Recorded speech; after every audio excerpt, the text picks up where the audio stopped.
എല്ലാ ദിവസവും മുടങ്ങാതെ ഭക്ഷണം നമ്മൾ ദിവസവും കൊടുത്തുകൊണ്ടിരിക്കുകയാണ്.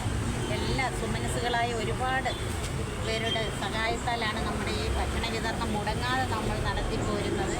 നമുക്ക് ഇന്നത്തെ ഭക്ഷണ വിതരണത്തിനായി ഇവിടെ ഭക്ഷണം എത്തിച്ചിട്ടുള്ളത് SS സ്കൂൾ ചെറുകുന്നത്തെ സ്കൂളിലെ കുട്ടികളാണ്. സ്കൂളിൽ നിന്ന് നമ്മുടെ manager doctor Satish Babu sir എത്തിയിട്ടുണ്ട്. അതുപോലെ തന്നെ സുനിൽ സാർ, ശശി സാർ, മഹേന്ദ്രൻ ചേട്ടൻ എല്ലാവരും ഇവിടെ എത്തിയിട്ടുണ്ട്. സ്കൂൾ മാനേജ്മെൻറ്റിനോടും നമ്മുടെ കുഞ്ഞുങ്ങളോടും അപ്പോക്ക് മാവേലിക്കര മണ്ഡലത്തിനുള്ള നന്ദിയും കടപ്പാടും അറിയിക്കുകയാണ്. രണ്ട് വാക്ക് സംസാരിക്കാനായി സതീഷ് ബാബു സാറിനെ ക്ഷണിച്ചുകൊള്ളുന്നു.